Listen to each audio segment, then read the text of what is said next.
नमस्कार दोस्तों, स्वागत है आपका अपना ही यूट्यूब चैनल टुडे एग्जाम पर। दोस्तों आज है आपका 13 मई 2023 और आज जो है एमटीएस का एग्जाम जो है गैप था, आज नहीं था एग्जाम। और जिस दिन एग्जाम नहीं होती है उस दिन हम एक या दो प्रैक्टिस सेट का वीडियो आप लोगों को प्रोवाइड करा देते हैं। एक सवेरे वीडियो आप लोगों को प्रोवाइड करा दिया था और ये दूसरी वीडियो होगी आज की। तो जिनको भी एग्जाम देना है वो अच्छे से सभी एक्स्ट्रा फैक्ट और जो भी बात है, जो भी क्वेश्चन हैं इसमें सभी को सुनेंगे जिनको एग्जाम देना है। तो चलिए दोस्तों शुरू कर लेते हैं आज का ये वीडियो। और जो भी पीडीएफ होती है ये हमारे टेलीग्राम चैनल टुडे एग्जाम पर जो है आपको दे दिया जाता है। टेलीग्राम चैनल का भी सेम ही नाम है जैसे आपका यूट्यूब चैनल का नाम है टुडे एग्जाम। ठीक है, चलते हैं, शुरू करते हैं। पहला जो हमारा प्रश्न है, पादप के नर प्रजनन अंग को क्या कहा जाता है। अभी अभी आपके कल के एक शिफ्ट में क्वेश्चन पूछा गया था कि जो पादप होते हैं उसके जो मादा वाला प्रजनन अंग होते हैं उसे क्या कहा जाता है। तो यहाँ पर हमने नर वाला प्रजनन अंग रख लिया है। तो नर वाले प्रजनन अंग को पुंकेसर कहा जाता है और मादा वाला प्रजनन अंग को स्त्री केसर कहा जाता है। जरूरी नहीं है कि हमेशा यही आपको ऑप्शन में मिलेगा। इसके जगह पे अगर पादप के मादा जनन अंग के जगह पे आपको जायांग भी दिख सकता है और पादप के नर जनन अंग के जगह पे आपको पुमंग भी दिख सकता है। तो ये चारों बातों को आपको ध्यान रखना है। पुंकेसर ये नर प्रजनन अंग है और पुमंग भी नर प्रजनन अंग है। ठीक है, इसके अलावा जो जायांग है या फिर स्त्री केसर है ये मादा जनन अंग है। ठीक है, ध्यान रहेगा चारों बात। चलते हैं आगे। अगला जो हमारा है कि जो फूल में जो मादा जीन होते हैं ये कहाँ पे होते हैं, तो अंडाणु है ना, मादा जीन को अंडाणु कहते हैं। इसके अलावा जो नर जीन होता है, जीन इसको अलग लिखना पड़ेगा, जीन को नहीं है, जीन आप समझ रहे हैं ना क्या होता है ना। तो ये जो नर में जो जीन होता है इसे परागन कहा जाता है और मादा में जो जीन होता है इसे अंडाणु कहा जाता है। देखिए पेड़ पौधे में भी अंडाशय होता है। ठीक है, पेड़ पौधे में भी अंडाशय होता है, तो ये बात भी ध्यान रखेंगे। इसके अलावा अभी अभी आपने कितना चीज सीखा, स्त्री केसर सीखा और आपका जायांग सीखा। ये जो है फीमेल वाले से संबंधित है ना, पौधा समझ लीजिएगा। और ये पुमंग सीखा और आपका पुमंग सीखा और एक चीज क्या सीखा, पुंकेसर। तो ये आपका क्या हो जाएगा, मेल वाले पौधा से रिलेटेड जनन अंग है। ठीक है, इसके अलावा पेड़ पौधे में जो आपका श्वसन की क्रिया होती है, जो सांस लेते हैं पेड़ पौधे, ये कहाँ से लेते हैं, तो रंध्र या एस्टोमेटा से लेते हैं। ठीक है, एस्टोमेटा इसी रंध्र को कहते हैं अंग्रेजी में। तो इसी से जो है सांस लेने का काम करते हैं पेड़ पौधा। साथ ही साथ अगर आपको एस्टोमेटा ऑप्शन में या रंध्र ऑप्शन में नहीं मिले और क्वेश्चन हो कि पेड़ पौधा जो है किससे सांस लेते हैं, तो वहां पे आपको इस भाषा में क्वेश्चन मिलेगा कि पेड़ पौधा निम्नलिखित में से किस भाग के द्वारा सांस लेते हैं। आपको नीचे में लाल भाग, हरा भाग, काला भाग इस प्रकार से ऑप्शन दिया रहेगा। ठीक है, तो ये जो हरा भाग को आपको सेलेक्ट करना है क्योंकि पत्ती का रंग जनरली जो है हरा ही होता है। पादप जगत को 5 भागों में बांटा गया है। ये कौन कौन सा है, थाइलोफाइटा, ब्रायोफाइटा, टेरिडोफाइटा, एंजियोस्पर्म और जिम्नोस्पर्म। जिसमें थाइलोफाइटा के बारे में एक बात आपको जरूर ध्यान रखना है, ये सजीव जगत के सबसे बड़े जो है समूह है। सजीव जगत की सबसे बड़ी समूह है आपका कौन सा, थाइलोफाइटा। ठीक है, तो ये बात भी ध्यान रखेंगे। इसके अलावा आप अगर दूसरा चीज सोच रहे हैं, अर्थोपोडा, एनालिडा है ना, तो ये सब थोड़ा अलग हटके हो जाता है, यहीं पे ज्यादा कंफ्यूजन होता है। ये पादप से रिलेटेड विभाजन है, थाइलोफाइटा, ब्रायोफाइटा, टेरिडोफाइटा, एंजियोस्पर्म और जिम्नोस्पर्म। ठीक है, और वो जो है जंतु से है। ठीक है, जैसे आपने एनिलीडा संघ देखा होगा, एनिलीडा देखा होगा, मोलस्का देखा होगा है ना, मोलस्का देखा होगा। इसके अलावा आपका जो है एनिलीडा हो गया, अर्थोपोडा देखा होगा। तो ये सब संघ जो है ये जंतु से है ना, अर्थोपोडा वगैरह। ठीक है, अर्थोपोडा में जो है कीट पतंग, केकड़ा मकोड़ा, तितली वगैरह आ जाता है। एनालिडा में जिसकी आकार जो है मतलब रस्सी के जैसा, ट्यूब के जैसा होता है, रस्सी के जैसा सांप भी होता है तो इसमें नहीं ले आइएगा है ना, ट्यूब के जैसा होता है, जैसे जोंक, केचुआ ये सब हो जाता है लीडा में। मोलस्का में जिसके ऊपर कवच रहता है ये मोलस्का संघ में आ जाता है, जैसे घोंघी, सीपी है ना, ये सब जो है मोलस्का में आ जाता है। ऑक्टोपस भी मोलस्का के अंदर ही आ जाता है। ठीक है, इसके अलावा अगला हमारा क्वेश्चन कि सल्तनत कालीन शासक फिरोज शाह तुगलक ने कितने नहर का निर्माण करवाया। देखिए जो दिल्ली के जो शासन अवधि रहा था 1206 से जो है 1526 तक, यहाँ से काफी क्वेश्चन आ रहे हैं सल्तनत काल से है ना। तो यहाँ पे मैंने भी एक क्वेश्चन रखा है क्योंकि जैसे कि कल आपका पूछा गया था कि जो है बदायूं का शासक किसे या बदायूं का सूबेदार किसे नियुक्त किया गया था। ठीक है, तो ये क्वेश्चन मुझे लो भी दिख रहा है और काफी अंदर से भी दिख रहा है, तो एक हिसाब से तो डीप भी है और एक हिसाब से जो काफी हल्की क्वेश्चन भी है। ठीक है, तो इसी क्रम में मैंने ये क्वेश्चन रख लिया है। तो जो फिरोज शाह तुगलक थे ये बड़े पैमाने पे नहर का निर्माण करवाए थे, जिसमें 4 नहर बनवाए थे। कहाँ कहाँ, फिरोजाबाद, फतेहाबाद, जौनपुर और हिसार में। ठीक है, अगर आपसे पूछे कि सल्तनत काल में सबसे पहले नहर निर्माण की प्रक्रिया कौन स्टार्ट करवाया, नहर निर्माण की प्रक्रिया या फिर सबसे पहले किसने नहरों का निर्माण करवाया, तो आपका आंसर होगा गयासुद्दीन तुगलक। ठीक है, गयासुद्दीन तुगलक यानी जो तुगलक वंश के संस्थापक हैं, ये सबसे पहले नहर निर्माण का कार्य शुरू किया था। ठीक है, लेकिन ये इक्का दुक्का बनाया, लेकिन ज्यादातर नहर यानी 4 नहर का निर्माण जो है किसने करवाया था, फिरोज शाह तुगलक करवाया था। तो आई होप दोनों बात समझ में आपको आ गया होगा कि सबसे पहले नहर कौन बनवाया, तो गयासुद्दीन तुगलक, और सबसे ज्यादा नहर कौन बनवाया, तो फिरोज शाह तुगलक। ठीक है, इसके अलावा दिल्ली सल्तनत में कुछ शासक हुए जो उनके अलग अलग कामों के लिए प्रसिद्ध है, थोड़ा सा देख लेते हैं क्योंकि यहाँ से क्वेश्चन एक फिक्स रहता है आपके, खास करके इस एग्जाम में एमटीएस में।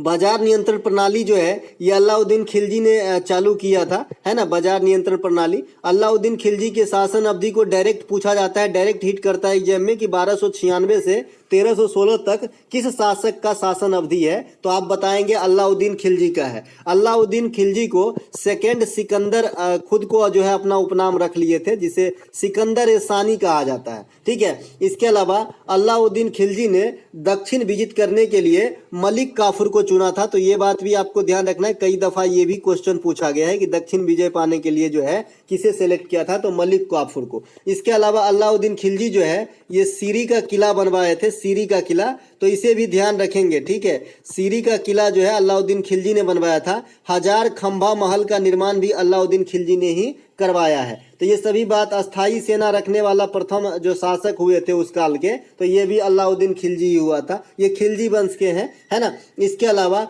सिजदा और पैबोस, है ना, इसका मतलब होता है कि झुककर साष्टांग जो है मतलब नमन करना, जैसे गांव घर में आप दंडवत देखे होंगे जो साधु महात्मा वगैरह को किया जाता है, तो इसका ये सिजदा और पैबोस का यही अर्थ है इसके अलावा लौह एवं रक्त की नीति, ये दोनों कार्य के लिए कौन प्रसिद्ध है सल्तनत काल में, तो ये आपका गयासुद्दीन बलबन है। ठीक है, एक देखिए गयासुद्दीन तुगलक था जो तुगलक वंश के संस्थापक भी हैं, और अभी भी मैंने कहा कि नहर निर्माण की प्रक्रिया भी शुरू कराया था। लेकिन एक आपका गयासुद्दीन बलबन भी है, ये गयासुद्दीन बलबन जो है ये गुलाम वंश से है। ठीक है, ये गुलाम वंश से है, तो इसे भी ध्यान रखेंगे। गयासुद्दीन बलबन फेमस शासक है गुलाम वंश के, ये दोनों कार्यों के लिए सिजदा और पैबोस और लौह एवं रक्त की नीति। ठीक है, अगर आपसे डीप और थोड़ा जाए और अगर आपसे पूछे कि मंगोल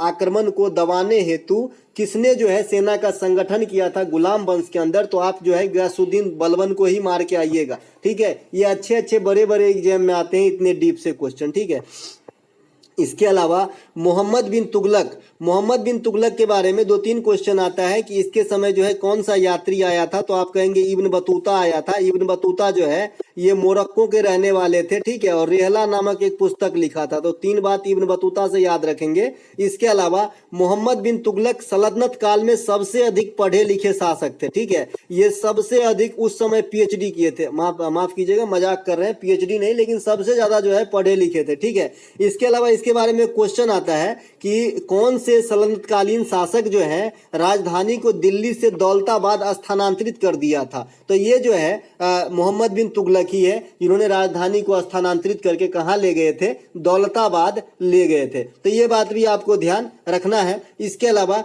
दिल्ली सल्तनत पे जो है सांकेतिक मुद्रा यानी जो आपका इंडिकेशन वाला मुद्रा था, सांकेतिक मुद्रा जो था, ये चलाने वाले शासक भी आपका मोहम्मद बिन तुगलक ही हुआ था, तो ये बात भी ध्यान रखेंगे। ठीक है, मोहम्मद बिन तुगलक जो है एक विभाग की स्थापना भी किया था जिसका नाम है दीवाने कोही। दीवाने कोही जो कृषि विभाग से संबंधित है, कई दफा डायरेक्ट यही पूछा जाता है कि दीवाने कोही किस विभाग से संबंधित है, तो कृषि विभाग से संबंधित है। एक दीवान ए बंदगान है। ठीक है, दीवान ए बंदगान है, ये जो है आपका दास विभाग से संबंधित है, लेकिन इन्होंने स्थापना नहीं करवाया है, इन्होंने सिर्फ दीवाने कोही का ही स्थापना करवाया है। ठीक है, दीवाने बंदगान जो है दान विभाग से है। एक दीवाने खैरात होता है जो आपका खैरात विभाग, दीवाने खैराती होता है जो आपका जो खैरात होता है उससे संबंधित है। खैरात मतलब समझते हैं मुफ्त में जो दिया जाता है। ठीक है, इसके अलावा सल्तनत काल पे सांकेतिक मुद्रा बता ही दी। इसके अलावा दो जो इल्तुतमिश है ये भी फेमस है। ये तो एक तो तुर्कान या चिहलगानी के लिए फेमस है, दूसरा फेमस किस लिए है कि इन्होंने दो सिक्का चलाए थे, एक टका और जीतल। इस एमटीएस में 3 बार पूछा गया है ये क्वेश्चन, ठीक है। तो टका जो है ये चांदी का चलाया गया था और जो जीतल है ये आपका तांबा कॉपर के चलाए गए थे। तो दोनों बात ध्यान रखेंगे। इसके अलावा जो कुतुब मीनार है, जो कुतुब मीनार है, इसका निर्माण कार्य को किसने पूरा करवाया था? तो इसका भी आंसर इल्तुतमिश ही है, ठीक है। क्योंकि कुतुबुद्दीन ऐबक तो 1210 ईस्वी में स्वर्ग सिधार हो गए, उस समय कुतुब मीनार पूरा बन के तैयार नहीं हुआ था। लेकिन कुतुब मीनार का नींव जो है यानी शुरुआती काम कुतुबुद्दीन ऐबक ने ही किया था, ठीक है। ऐबक को जो है लाख बख्श कहा जाता है, ये बात भी ध्यान रखिएगा। अली अकबर खान का संबंध किस वाद्य यंत्र से है? जिस टॉपिक से ज्यादा क्वेश्चन आ रहा है वही टॉपिक मैं इसमें इंक्लूड किया हूं आज के इस वीडियो में। तो अली अकबर खान का संबंध जो है ये सरोद से है। अमजद अली खान, अलाउद्दीन खान, ये दोनों भी सरोद से हैं। तो सरोद से इन तीनों को जरा ध्यान रखेंगे, सरोद और बैलिन। इससे ज्यादा क्वेश्चन आपके जो है वाद्य यंत्र से आ रहे हैं। तो आप किसी भी अच्छे किताब से आप देख सकते हैं, इनके सारे कैरेक्टर को आप डायरेक्ट गूगल से भी पढ़ सकते हैं या फिर जो मैं गेस कर रहा हूं इतने से भी आपका काम हो सकता है। निखिल बनर्जी, विलायत खां, पंडित रविशंकर, ये सितार से संबंधित है, ठीक है। इसके अलावा अली अहमद हुसैन खान, अली अहमद अलग है और हुसैन खान अलग है, ठीक है। अली अहमद और हुसैन खान अलग है, ये दो कैरेक्टर हैं, दोनों शहनाई से संबंधित है। और बिस्मिल्लाह खान को तो सभी जानते हैं, इसीलिए मैं यहाँ पे नहीं लिखा हूँ, ठीक है। इसके अलावा पंडित राम नारायण, वजीर खान, आसिफ अली खान सारंगी से संबंधित है। पंडित राम नारायण आपको कल पूछा गया था, ठीक है। इसके अलावा पीएम कृष्णन और पीएम कृष्णन, सुब्रमण्यम और के सुब्रमण्यम, इसके अलावा वैद्यनाथन, ये जो है के वैद्यनाथन का मतलब होता है कन्नाकुड्डी वैद्यनाथम, है ना। तो ये तीनों के तीनों जो है बैलिन से संबंधित है। तो ये बात भी ध्यान आपको रखना है ना। पीएम कृष्णन, सुब्रमण्यम और के वैद्यनाथन जो है ये आपका बैलिन से संबंधित है। इसके अलावा जो अगला प्रश्न है, किस अधिनियम के द्वारा भारत में सर्वप्रथम संघात्मक शासन व्यवस्था की बात की गई? देखिए, भारत में सर्वप्रथम संघात्मक शासन व्यवस्था की देन जो है, जो आज भी चलता है हमारे यहाँ, संघ की व्यवस्था है ना भाई संविधान के अंदर, तो ये उपज कहाँ से आया? तो ये भारत सरकार अधिनियम 1935 की देन है, ठीक है। देखिए, भारत सरकार अधिनियम 1935 से एक चीज आपको और ध्यान रखना है। एक तो संघात्मक व्यवस्था हो गया, संविधान का 60% से एबव मटेरियल जो है इसी अधिनियम की देन है, भारत सरकार अधिनियम 1935 का, ठीक है। अगर आपसे कोई पूछे कि भारत के संविधान में सबसे अधिक जो तथ्यों को शामिल किया गया है ये कहां से प्रेरित है, तो भारत सरकार अधिनियम 1935। इसके बाद भी कई देश के संविधान से जो है हम संवैधानिक तथ्यों को लिए हैं जो भी हमारे हित में है। इसके अलावा प्रथम बार सांप्रदायिक चुनाव की व्यवस्था जो है ये मॉर्ले मिंटो सुधार के द्वारा कराया गया था। इस 1909 के अधिनियम को मॉर्ले मिंटो सुधार भी कहा जाता है और इसमें सांप्रदायिक चुनाव कराए जाने की बात करी गई थी। 1919 के योजना को मॉन्टेग्यू चेम्सफोर्ड योजना कहा जाता है। इसके अलावा होम रूल लीग की जो भारत में लाने का श्रेय है ये आपका 1916 में एनी बेसेंट और तिलक को दिया जाता है, जो आपका कल पूछा गया था कि एनी बेसेंट किस योजना से संबंधित है या फिर किस जो है आंदोलन से संबंधित है। मैंने इसके बारे में 2-3 बताया था। एक आपका थियोसोफिकल सोसाइटी का नाम आपने सुना होगा, थियोसोफिकल, है ना, थियोसोफिकल सोसाइटी, तो इससे भी जुड़े रहे एनी बेसेंट। भारत में थियोसोफिकल सोसाइटी का जो है लाने का श्रेय एनी बेसेंट को ही दिया जाता है। वैसे थियोसोफिकल सोसाइटी के जनक जो है मैडम ब्लात्सकी और अल्काट हैं, ठीक है। इसके अलावा दिल्ली दरबार का आयोजन कब हुआ था? तो 1911 में हुआ था, जॉर्ज पंचम के समय। और इसी जो है 1911 में राजधानी को कलकत्ता से दिल्ली ट्रांसफर करने की बात करी गई थी, जो बाद में दिल्ली ट्रांसफर हो गया। इसके अलावा महात्मा गांधी का खेरा सत्याग्रह जो है ये आपका पूछा गया था 9 मई को थर्ड शिफ्ट में पूछा गया था कि खेरा सत्याग्रह, तो ये 1918 में होता है ना। खेरा गुजरात में है, हाँ गुजरात में ही है। इसके अलावा चंपारण सत्याग्रह 1917 चंपारण बिहार में है और ये 3 कठिया पद्धति के विरुद्ध में हुआ था। 3 कठिया पद्धति नील के खेती से संबंधित है। 1/3 खेतों पे जो है नील की खेती करना अनिवार्य होता था। 1917 के चंपारण सत्याग्रह महात्मा गांधी का दक्षिण अफ्रीका से लौटने के बाद भारत में पहला सत्याग्रह था और ये राजकुमार शुक्ल के आमंत्रण पे बिहार पहुंचे थे। तो ये भी क्वेश्चन आपसे पूछा जाता है। 1920 में असहयोग आंदोलन चलाए थे और 1922 में बंद हो गया था, क्योंकि 1922 में जो है चौरा चौरी हत्याकांड हो गई थी, इसी कारण असहयोग आंदोलन बंद हो गया था। इसके अलावा 1923 में जो है स्वराज पार्टी की गठन होती है मोतीलाल नेहरू और चित्तरंजन दास के द्वारा, जिसमें चित्तरंजन दास जो है इसकी अध्यक्षता संभालते हैं। इसके अलावा 1930 ईस्वी में जो है दांडी मार्च की शुरुआत होती है, साबरमती आश्रम है ना, साबरमती आश्रम से दांडी मार्च की शुरुआत करते हैं महात्मा गांधी, है ना, इसे दांडी मार्च कहते हैं, 12 मार्च 1930 को। इसके अलावा 1942 में भारत छोड़ो आंदोलन भी किए हैं महात्मा गांधी, इसी में डू और डाई का नारा दिया गया था। महात्मा गांधी का कुछ किताब अभी तक पूछा नहीं गया है, लेकिन आपको ध्यान रखना है, माई एक्सपेरिमेंट विथ ट्रूथ है, यंग इंडिया है, हरिजन है, इंडियन ओपिनियन है ना। तो ये सब कुछ किताब जो है ये महात्मा गांधी के द्वारा लिखे गए हैं, ध्यान रखिएगा, कभी भी पूछा जा सकता है। अटल पेंशन योजना के तहत भारत सरकार द्वारा गारंटीकृत न्यूनतम पेंशन कितनी है? जो अटल पेंशन योजना है APY, तो इसमें जो है पेंशन की रकम की न्यूनतम जो है राशि कितनी जो है मतलब रखी गई है, तो 1000 रुपया से कम नहीं हो सकता पेंशन की राशि, ठीक है। इसके अलावा अटल पेंशन योजना की शुरुआत कब हुआ था? तो 2015 में करा गया था अटल पेंशन योजना, ठीक है।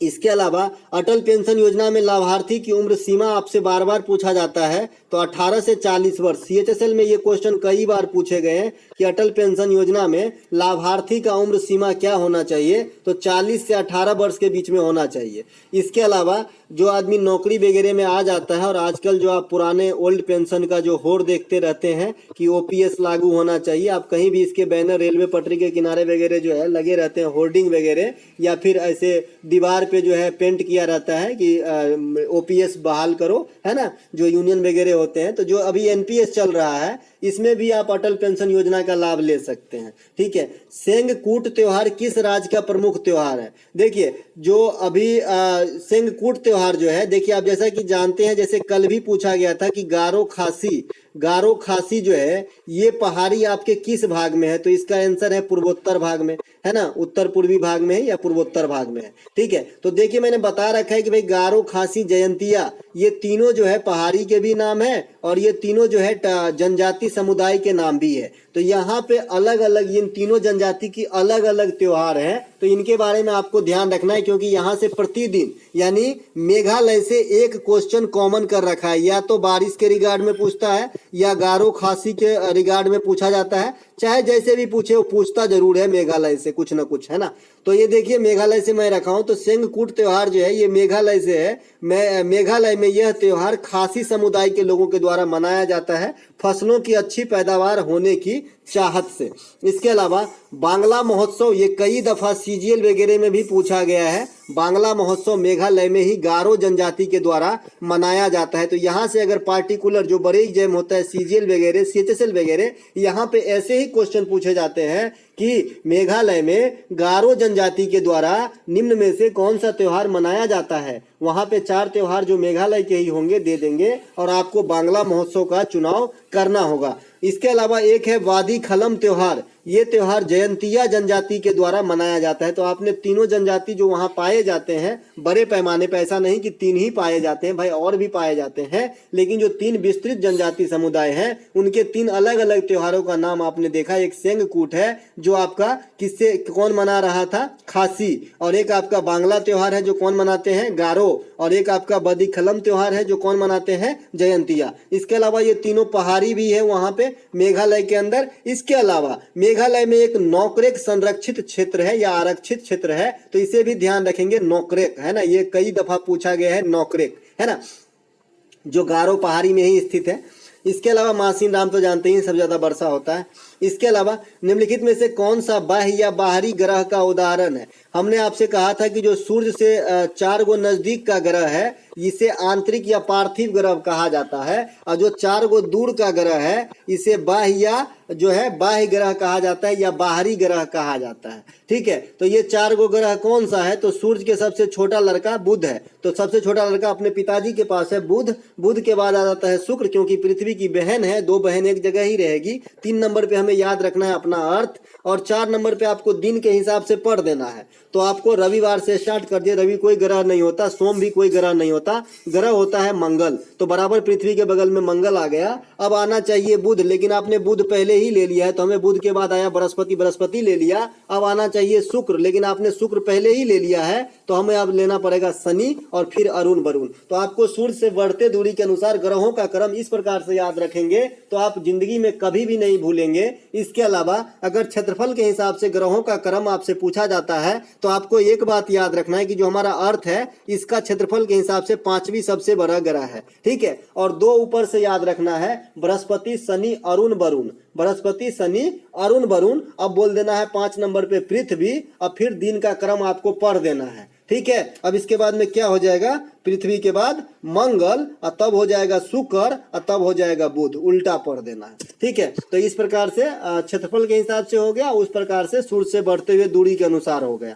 पार्थिव ग्रह जो है आंतरिक ग्रह को ही कहा जाता है, तो ये बात भी ध्यान रखेंगे। जो 4 आंतरिक ग्रह है सूर्य के नजदीक, बुध शुक्र पृथ्वी मंगल, इसे आंतरिक या पार्थिव ग्रह कहा जाता है। बृहस्पति शनि अरुण वरुण को बाह्य ग्रह कहा जाता है। सूर्य के केंद्रीय भाग को क्रोड कहते हैं। देखिए क्रोड जो है पृथ्वी के सबसे निचले हिस्सों को भी कहा जाता है, जहां पे निकेल और फेरस यानी नीफे की बहुलता होती है। तो ये बात तो आप जानते ही हैं। पृथ्वी के 3 भाग हैं, क्रस्ट मेंटल क्रोड, जिसमें सबसे ऊपरी भाग को क्रस्ट कहते हैं या भूप्रपटी कहते हैं, बीच वाले को मेंटल कहते हैं और नीचे वाले को क्रोड कहते हैं, सबसे नीचे, है ना। इसके अलावा सूर्य में नाभिकीय संलयन की प्रक्रिया होती है जिससे हमें ऊर्जा की प्राप्ति होती है। अब नाभिकीय संलयन, नाभिकीय विखंडन क्या है ये तो आप जानते ही होंगे कि 2 छोटे छोटे नाभिक का जुड़ना नाभिकीय संलयन। संलयन से स्पष्ट है कि मिलन जैसा है, जुड़ना जैसे है, ऐड होना जैसे है, और विखंडन मतलब टूटना है। तो जो भी आपकी नाभिकीय रिएक्टर काम करता है जिससे हम तापीय ऊर्जा प्राप्त करते हैं, तो ये जो है विखंडन के सिद्धांत पे कार्य करता है। और जो सूर्य की हमें ऊर्जा प्राप्त होती है सूर्य से, तो सूर्य के अंदर नाभिकीय संलयन होती है। अब देखिए जो नाभिकीय रिएक्टर होता है जिसके अंदर विखंडन होता है ना, तो इससे कई सारे क्वेश्चन आपसे पूछा जाता है कि कैडमियम और बोरॉन के क्षण किस चीज के लिए यूज होता है, भारी जल का उपयोग उसमें क्या है। तो भारी जल का उपयोग नाभिकीय रिएक्टर में मंदक के रूप में किया जाता है। कैडमियम और बोरॉन के क्षण का उपयोग जो है नियंत्रक क्षण के रूप में किया जाता है, ठीक है। इसके अलावा सबसे बड़ा ग्रह कौन सा है, तो जुपिटर है, बृहस्पति है, और सबसे छोटा ग्रह बुध है। सबसे अधिक उपग्रह भी जुपिटर के पास ही है, तो ये बात भी ध्यान रखेंगे। इसके अलावा बिना उपग्रह वाला 2 ग्रह बुध और शुक्र है, इसके पास कोई उपग्रह नहीं है। पृथ्वी के पास एकमात्र उपग्रह है जिसका नाम चंद्रमा है। मॉर्निंग स्टार, इवनिंग स्टार, अभी अभी पूछा था मॉर्निंग स्टार, ठीक है। मॉर्निंग स्टार, इवनिंग स्टार, सबसे चमकीला ग्रह ये क्या है, तो शुक्र है। और पृथ्वी की बहन भी लिख लीजिएगा, पृथ्वी की बहन भी पूछा गया है, ठीक है, पृथ्वी की बहन है, ठीक है। इसके अलावा खगोलीय दूरी की सबसे बड़ी इकाई क्या होती है बंधु, तो पारसेक होती है। पारसेक जो है, 1 पारसेक बराबर क्या हो जाएगा, 1 पारसेक बराबर 3.26 लाइट ईयर होता है। लाइट ईयर बराबर क्या होता है, 9.46 गुने 10 के पावर 12 किलोमीटर, या फिर इसे मीटर में चेंज करेंगे तो पावर 10 का 15 हो जाएगा 12 के जगह। तो लाइट ईयर खुद में इतना बड़ा है और पारसेक इसके 3.26 टाइम है। तो आप समझ सकते हैं पारसेक जो है सबसे बड़ी इकाई है खगोलीय दूरी मापने का। इसके अलावा आदि ब्रह्म समाज के प्रमुख कौन है, देखिए समाज से जो है या धार्मिक सुधार से जो भी कृत हुआ है वहां से एक क्वेश्चन फिक्स कर रखा है। तो अब तो 4 समाज चारों पूछ दिए गए, तो एक आपका बच जाता है देव समाज और एक आपका बच जाता है आदि ब्रह्म समाज, ठीक है। क्योंकि ब्रह्म समाज का विभाजन के बाद जो है आदि ब्रह्म समाज बना था, तो ये भी आपसे पूछा जा सकता है। तो इसीलिए मैंने यहाँ पे सभी समाजों को रख लिया हूँ, साथ ही साथ जो भी आपका धार्मिक सुधार आंदोलन हुआ है वो सभी इंपॉर्टेंट तथ्य को यहाँ पे रख लिया इस सीट में, ताकि आपको जो है क्वेश्चन एग्जाम के अंदर देखने को मिले। आदि ब्रह्म समाज के जो प्रमुख थे ये देवेंद्र नाथ टैगोर और केशव चंद्र सेन सम्मिलित रूप से थे। दोनों में से कोई एक भी नाम हो सकता है। ब्रह्म समाज के संस्थापक जो हैं राजा राम मोहन राय 1828 में कोलकाता के अंदर करते हैं। राजा राम मोहन राय को आधुनिक भारत का पिता कहा जाता है। सती प्रथा का अंत करवाने में इन्होंने जो है मदद करा था, लॉर्ड विलियम बेंटिक के मदद से अंत करवाने में। इसके अलावा देव समाज के संस्थापक श्री धरालू नायडू हैं जो मद्रास में किए थे। इसके अलावा प्रार्थना समाज के संस्थापक महादेव गोविंद रानाडे और आत्माराम पांडुरंग हैं, 1867 में महाराष्ट्र के अंदर किए थे। इसके अलावा आर्य समाज दयानंद सरस्वती के द्वारा 1875 में बंबई के अंदर वेदों की ओर लौटो का नारा दिया था। सत्यार्थ प्रकाश पुस्तक लिखे थे आर्य समाज के संस्थापक दयानंद सरस्वती। सत्यशोधक समाज के संस्थापक ज्योतिबा फूले हैं, 1873 में महाराष्ट्र के अंदर किए थे। इसके अलावा रामकृष्ण मिशन की स्थापना जो है स्वामी विवेकानंद किए थे 1897 में। इसके अलावा अलीगढ़ आंदोलन सर सैयद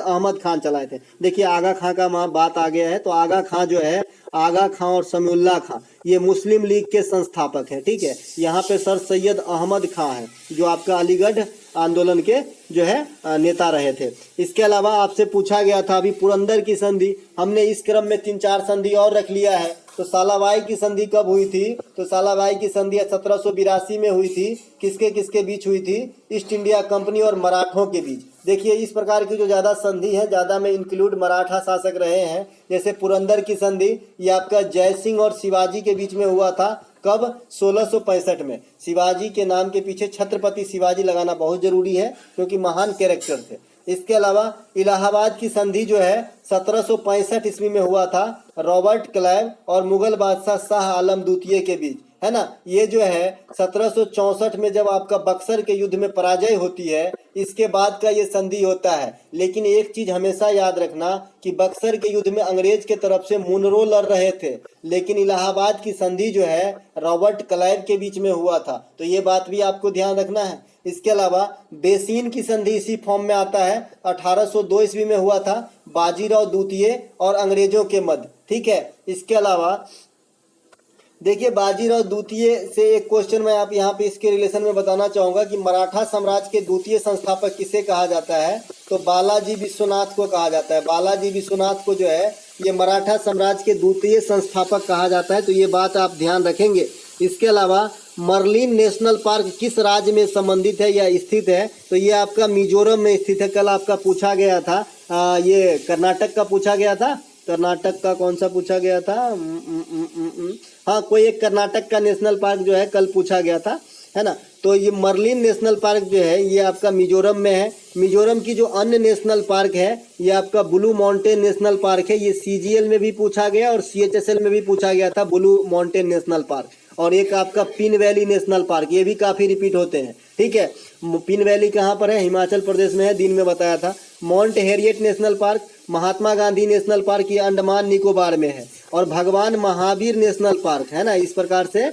तो ये आपका गोवा के अंदर है, तो इसे भी ध्यान रखेंगे। गोवा से भी काफी क्वेश्चन पूछे जाते हैं, लेकिन इस MTS में गोवा को अभी तक कोई भी क्वेश्चन नहीं पूछा गया है। आई होप जब एग्जामिनर रेस्ट के बाद परीक्षा लेगा तो गोवा स्टेट से क्वेश्चन जरूर पूछेगा, क्योंकि सभी एग्जाम में गोवा से क्वेश्चन जरूर आते हैं। जैसे गोवा का प्रमुख त्यौहार क्या है? तो सिमगो है। गोवा में साओ जाजाओ फेस्टिवल होता है। गोवा जो है कोंकण तट के किनारे स्थित है। इसके अलावा गोवा जो है सभी भारतीय राज्यों में क्षेत्रफल के हिसाब से सबसे छोटा है। इसके अलावा गोवा में जो है क्या है? तो जो आपका सुंदर बीचेस के लिए प्रचलित है। तो ये सब कुछ जो है गोवा से क्वेश्चन आपका पूछा जाता है, लेकिन पता नहीं आज क्यों नहीं पूछा जा रहा है इस MTS में।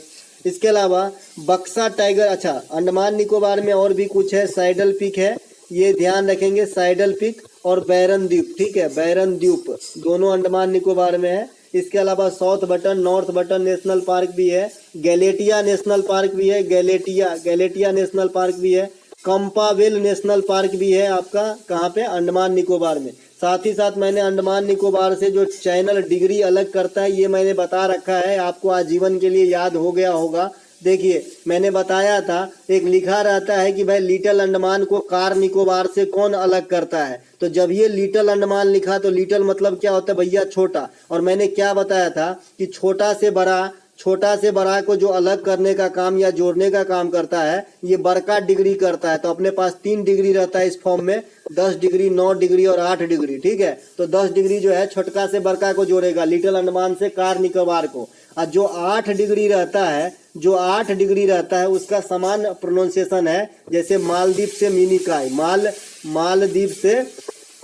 मालदीव से मिनिकॉय, ठीक है। तो ये जो है आपका समान M से स्टार्ट है, तो ये 8 डिग्री से जुड़ेगा। और एक बीच में आ जाता है लक्षद्वीप से मिनिकॉय, तो ये आपका 9 डिग्री हो जाएगा। तो ये कभी आप नहीं भूलेंगे, छोटका से बड़का के लिए सबसे बड़का वाला अंक आता है और दोनों समान अंक से, जैसे मालदीव मिनिकॉय तो इसके लिए 8 आता है और जो बीच वाला बच जाता है तो अपने आप 9 आ जाएगा। इसके अलावा बक्सा टाइगर रिजर्व कहाँ है? पश्चिम बंगाल के अंदर है बक्सा टाइगर रिजर्व, ठीक है। तो ये बात ध्यान रखना है। पश्चिम बंगाल में सुंदरबन नेशनल पार्क भी है, तो आप जानते ही हैं, है ना, परगन्ना में है। इसके अलावा नामदफा नेशनल पार्क अरुणाचल प्रदेश में है। कैबुल लामजाओ जो फ्लोटिंग पार्क है ये मणिपुर के अंदर स्थित है। कंचनजंगा नेशनल पार्क ये आपका सिक्किम के अंदर स्थित है। इसके अलावा बाजार की दशाओं में परिवर्तन से मांग एवं पूर्ति की शक्तियों में परिवर्तन से उत्पन्न बेरोजगारी को क्या कहते हैं? मान लीजिए जो बाजार की दशा है उसमें परिवर्तन हो गया, या फिर जो मांग और पूर्ति है, मांग और पूर्ति तो समझ रहे हैं ना, है ना, जो आपका बाजार होता है वहां पे मांग और पूर्ति,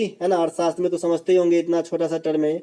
तो इसमें जो परिवर्तन आता है उससे जो बेरोजगारी उत्पन्न होती है, भाई मांग घट गई तो बेरोजगारी हो गई ना, मैं विक्रेता हूँ, मांग घट गई तो क्या हो गई? बेरोजगारी हो गई। तो ऐसे बेरोजगारी को क्या कहते हैं? तो घर्षणात्मक बेरोजगारी कहते हैं। देखिए बेरोजगारी से जो है सब दिन एक क्वेश्चन इकोनॉमिक्स से आ रहा है, इसका फार्मूला बेस्ड, ठीक है। तो आपको मैंने 3 तो पहले ही बताया था, आज मैंने ये बता दिया घर्षणात्मक बेरोजगारी। 3 जो बेरोजगारी पहले बताया था कि अर्थव्यवस्था के उतार चढ़ाव के कारण जो आई, देखिए जो मांग और पूर्ति है ये भी कहीं ना कहीं अर्थव्यवस्था से ही जो है उतार चढ़ाव की बात हो रही है। लेकिन अगर डायरेक्ट आपसे पूछे कि भाई बाजार में मांग और पूर्ति या फिर बाजार के दशाओं में परिवर्तन के कारण उत्पन्न बेरोजगारी को क्या कहते हैं? तो घर्षणात्मक बेरोजगारी कहते हैं। और अगर ऐसा लिखे कि अर्थव्यवस्था में उतार चढ़ाव के कारण जो बेरोजगारी उत्पन्न होती है उसे क्या कहते हैं? तो इसे चक्रीय बेरोजगारी कहते हैं या संरचनात्मक बेरोजगारी कहते हैं। क्या कहते हैं? संरचनात्मक, संरचनात्मक, इस प्रकार से, ठीक है। तो ये देखिएगा, है ना।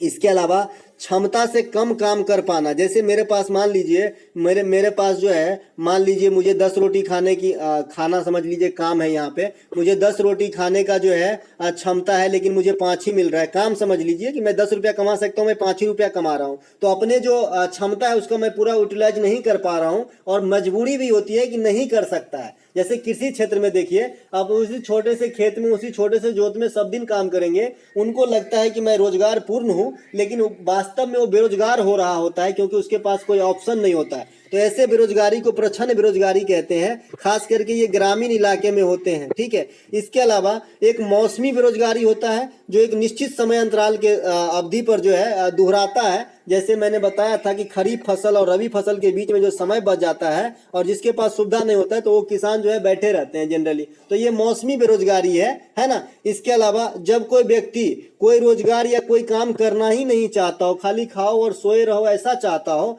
तो ऐसे बेरोजगारी को, इससे भी एक प्रकार का बेरोजगारी उत्पन्न हुआ, तो इसे ऐच्छिक बेरोजगारी कहा जाता है। तो ये सभी बातों को ध्यान रखेंगे। इसके अलावा भारत के जो है अस्थाई, यहाँ पे अ काट दीजिएगा, अ का मतलब नहीं हो जाएगा, उल्टा हो जाएगा। भारत के अस्थाई वित्तीय समिति प्राक्कलन समिति में कुल कितने सदस्य होते हैं? देखिए प्राक्कलन समिति, लोक लेखा समिति और लोक उपक्रम की समिति, यहाँ से काफी क्वेश्चन आपके एग्जाम में आ जाते हैं। तो प्राक्कलन समिति में 30 सदस्य होते हैं जो आपका केवल लोकसभा से ही चुना जाता है, इसमें राज्यसभा का कोई भी सदस्य नहीं होता है। इसके अलावा लोक लेखा समिति में 15 सदस्य तो लोकसभा से आते हैं और 7 सदस्य जो है राज्यसभा से आते हैं, तो टोटल मिला के जो है 22 सदस्य आपका लोक लेखा समिति में होता है, ठीक है। और प्राक्कलन समिति का बहन जो है लोक लेखा समिति को कहा जाता है, तो ये बात भी ध्यान रखेंगे। इसके अलावा सार्वजनिक उपकरण की एक समिति होती है, इसमें 10 सदस्य लोकसभा से आता है और 5 सदस्य जो है राज्यसभा से। तो सार्वजनिक उपकरण समिति में कितने सदस्य हो गए? तो 15। तो आपने प्राक्कलन में देखा 30, लोक लेखा में देखा 22 में कॉन्करेशन क्या है? 15 + 7। और सार्वजनिक उपकरण के समिति में कितने देखे आप? 15 में कहां से? 10 लोकसभा से और 5 राज्यसभा से। तो इन तीनों समितियों का जो सदस्य हैं इसको जरूर ध्यान रखेंगे। इसके अलावा एक प्रश्न और आता है कि लोक लेखा समिति की अध्यक्षता कौन संभालते हैं? तो विपक्ष के नेता, जैसे अभी कांग्रेस के जो नेता हैं वो आपके लोक लेखा समिति के अध्यक्ष हैं, ठीक है। अधीर रंजन चौधरी है।